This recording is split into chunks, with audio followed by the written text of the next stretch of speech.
I'm gonna present the first unit I've taken on Law English course. It was divided in two parts: history of law and lead-in, general description of what law is and what spheres it divides in. Let's start with the history. Here is familiar background. Here is where I recorded my first English video and I was talking about Hammurabi's laws. But today it will be an overview of law in general. Ancient Egyptian law, dating as far back as 3000 before Christ, was based on the concept of ma'at and was characterized by tradition, rhetorical speech, social equality and impartiality.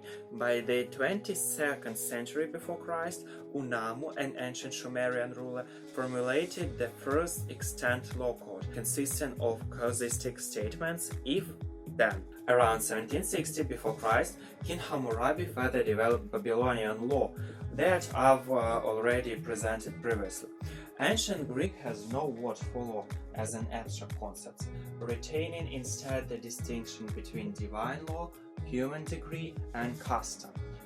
Yet, ancient Greek law contains major constitutional innovations in the development of democracy. Roman law was heavily influenced by Greek teachings. It formed the bridge to the modern legal world over the centuries between the rise and decline of Roman Empire. Roman law in the days of Roman Republic and Empire was heavily procedural, and there was no professional legal class.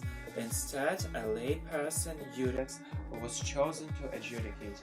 Precedents weren't reported, so any case afresh from the laws of the state, which mirrored the theoretical and importance of judges' decision for further cases in civil law systems.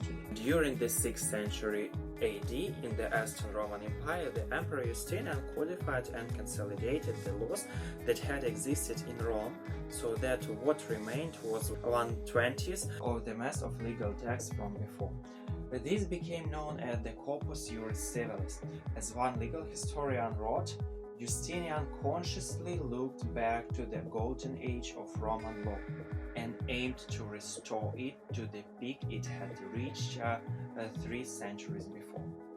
After the Norman conquest of England, which introduced normal legal concepts into medieval England, and the English king's powerful judges developed a body of precedent that became the common law.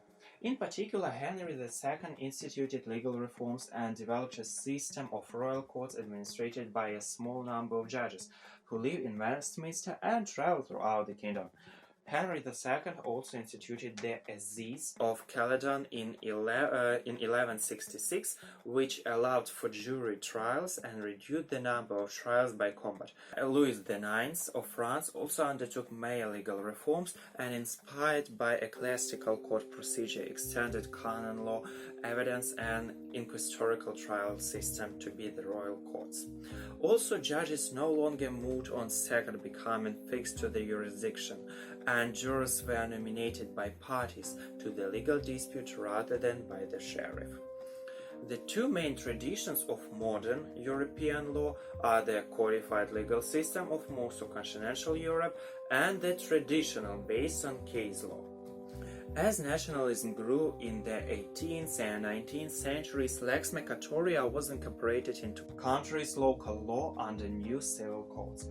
Although the French Napoleonic Code and the German Gesetzbuch became the most influential, as opposed to English common law, which consists of massive tomes of case law, codes in small books, and easy to export for judges to apply. However, today there are signs that civil court and common law are converging. European law is codified in treaties, but developed throughout the precedents set down by the European Court of Justice. The second part of this presentation is an overlook of law and its components.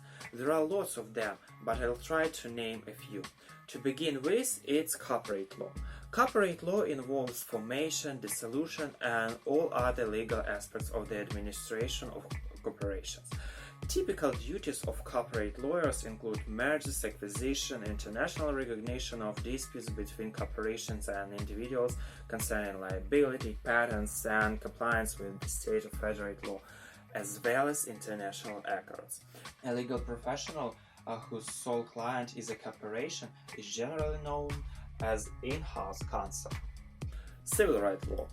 Civil rights law aims to balance competing interests between institutions of government on the one hand and individuals or groups of individuals on the others. Lawyers in such practice may work on cases involving discrimination and unfair practices that infringe on rights and liberties such as expression, employment, housing, education, or other entitlements. Criminal law focuses on behavior that are sanctioned under criminal law and defined as illegal.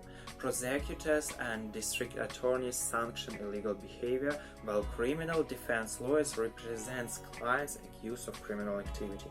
Both prosecution and defense professionals deal with issues of individual liberty, basic rights, and responsibilities. In some common law countries other than the US and most civil law countries, the roles of prosecutor or procurator and defense lawyer or advocate are separated more clearly into different professional specialties. Intellectual property law. Intellectual property focuses on protecting the rights of inventors, authors, and business to their tangible and intangible creations, inventions, and symbols. Legal professionals in this field are often experts in a particular domain, such as science, the art, or an industry. For example, trademark or copyright attorneys manage the legal aspects of contracts, visual identity, brand names, or slogans. Technological advances, notably in digital reproduction and transmission, make this a dynamic field of law. International law. International law is broad in its conception and it can be broken down into private and public sectors. In the private sector, specialists in international law may work in finance and trade divisions of multinational corporations. Familiarity with business essentials as well as corporate law or intellectual property law would be helpful in this field. In the public, international law practitioners would work on cases that involves dealings between sovereign nations. Familiarity with the comparative law or public international law would be most helpful for effective practice in this field. Both private and public international law interdisciplinary in nature and would involve an understanding of the differences between common law and civil law systems across the world. The last but not least is real estate law. Real estate law involves land or construction ownership, development, litigation, tenants' rights, or landlord disputes. Attorneys in this field may work on residential or commercial transactions, review contracts, or work in planning and other government offices. I do not remember if I've ever read such an enormous amount of text any year before. I do not remember if I've ever tried to learn such an enormous word list. It was challenging. I do appreciate this. And this course is likely to be one of the most usable in real English comprehension. There was a feeling like I'm not studying English language, but I'm studying law using English. Meanwhile, forgetting what one I was using to comprehend this text. It was great.